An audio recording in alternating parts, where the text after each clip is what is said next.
Hi, Chrissy. Hi, MJ. And my global family.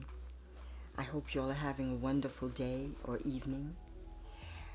Well, I would like to start with this poem that I wrote, and it's called Images. And the reason this poem is important to me is because we are so influenced by what we take in with our eyes. One of my teachers, one of my Indian teachers from India, used to say that 83% of what we take in to our consciousness comes through the eyes. Remember, we are living on a plane that our five senses are very, very active. Eyes, ears, nose, taste, and touch. Back in the day, they used to say, see no evil, hear no evil, speak no evil. And that's really a very simple code of ethics to keep you on a high frequency. And it's childlike.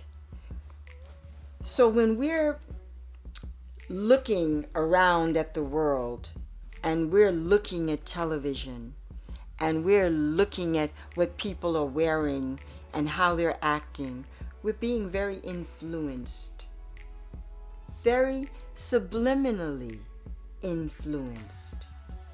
And that can be good if you're being influenced by positive things, and it can be not so good. And by not so good, I mean it can lower your frequency of consciousness. And consciousness is the operative word.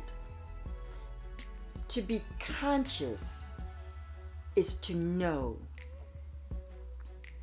And if it's of a higher consciousness, it's to know good, to know love, to know truth. We all want to be in the know, right? So we want to be very cognizant and conscious of what we take into our five senses, whether it's what we watch, what we listen to, what we smell, what we taste, and what we touch. So this poem, Images, has a message for you. Images, images, images unknown. Images, images, so far from home. Media images dictate our style. Hollywood images teach us to smile. We build our lives on distant archives, founded by mad scientists, unconscious, shameless atheists. Images, images, tell you what to eat, tell you how to dream, and how you should compete. Too many images have filled our spirit zone. We've bought all the images, but they are not our own. What are you buying into in your life? What is it that you are expecting other people to give you that you should be supplying yourself with? No one can make you happy. And no one can make you love them. And you can't make anyone love you or make them happy. You can bring your best self to the relationship. You can bring your best love, your best forgiveness, your best understanding, and that's all you can do. The other person has to receive it. And you know what I've discovered in life? If someone has never been loved, if they don't have a reference of love, what it looks like, what it feels like, it's very difficult for them to receive it. I've tried to love many people in my life, but they were not receptive because they had never been loved. And so they said, well, this is not real. They could not relate. And you know what? I spent a lot of years trying to love people into peace and joy. And I'll be honest, I just recently learned, I went to a 12-step program with a friend it was Al-Anon, for people that were raised or have alcoholics or drug addicts in their life.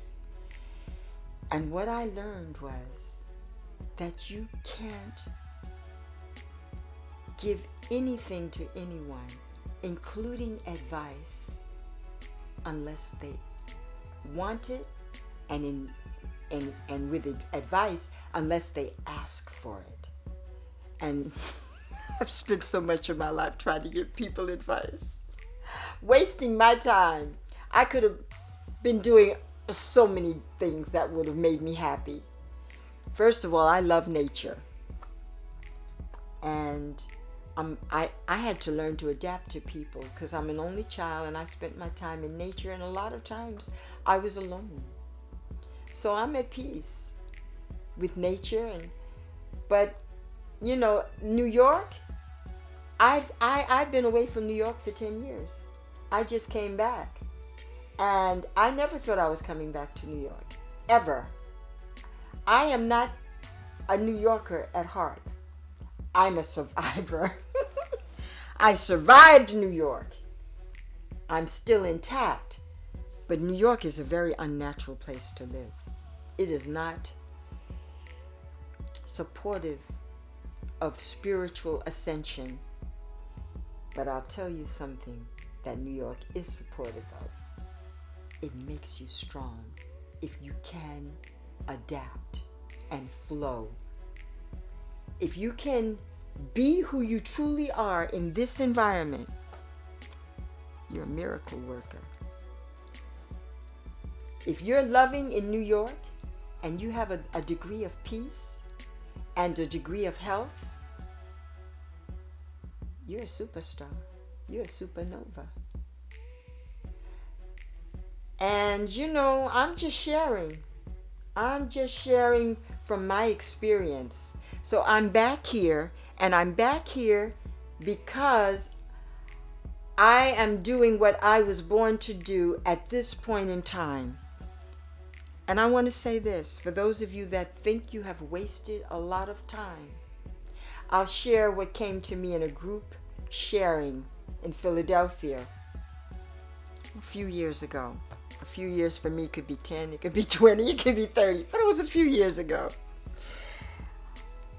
I was in a big group sharing like I was when I was in Al-Anon, and I realized that I can't change anyone. And I raised my hand and I asked this teacher at the time, her name was Shakma, I think, Shakma. And I said, what can you say to someone who feels that they've wasted many years of their life? And she asked me, what was the purpose of dung? I said, dung? Okay, I've got some gardening experience. Dung is a fertilizer for vegetables, and it helps things to grow. And she said, that's what all the mistakes that you think you have made and all the time that you think you have wasted, it was to fertilize your soul. That was a life-changing moment for me. That was a game changer. So, at this stage in my life, which actually are the best years, that I feel really the best is really yet to come, because now that I've found love, here's what I'll do with it. What I'm going to do with this love that has been sealed in me, that I have finally taken hold of and understand its purpose, I'm going to share it with the youth. Because you old heads, you think you know everything. And you're not receptive. And that's why you're getting old, okay? My mama used to say, oh, that old soul, they old and cold.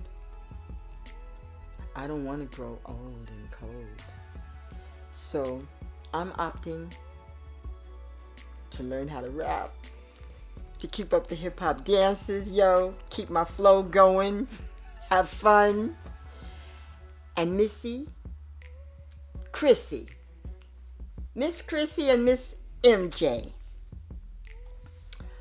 I want y'all to listen to me. We're going to make a better world for you and your friends and your peers. And we're doing it. And your Uncle Abel is helping me. So you should be proud of him. I'm so grateful for my creative family. My cousin Frida, you'll meet her. I'm going to have her in one of my videos. And I'm going to bring her twin boys in and her son, whoever. We're going to do this, and we're going to do this with style and grace and love. And I'm talking about bringing some real joy and information that's going to empower you and your friends and your family. So I'll end with this: in oneness.